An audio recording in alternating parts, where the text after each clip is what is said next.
We can never thank you enough for your courage, your service, and your sacrifice. U.S. President Joe Biden spoke directly to law enforcement Wednesday at an annual event honoring slain officers across the country at the U.S. Capitol.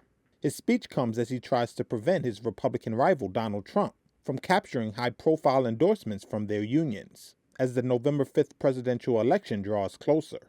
We owe you as a nation.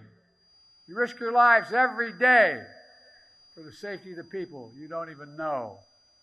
That's why each and every one of you is a hero.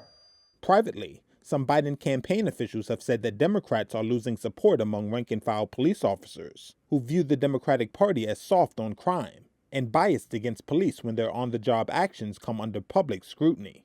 Trump, meanwhile, has already won endorsements from statewide police unions in Michigan and Florida.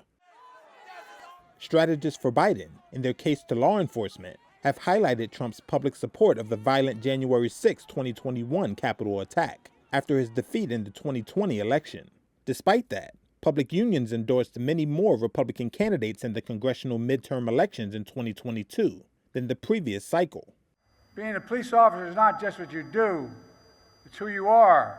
Biden himself has tried to occupy the center on law enforcement issues. He rejected calls by some liberals to defund the police, and instead called on local governments to use federal money to hire more officers from the communities they police. But allies have warned his campaign that it must convince voters he is tough on crime. Recent FBI data showed significant drops last year in almost every crime category, including homicides and violent crime from their COVID pandemic-era highs. But a Gallup poll last fall found that 63% of Americans said crime nationwide was extremely or very serious, up from 54% in 2021, and the highest in the survey's history.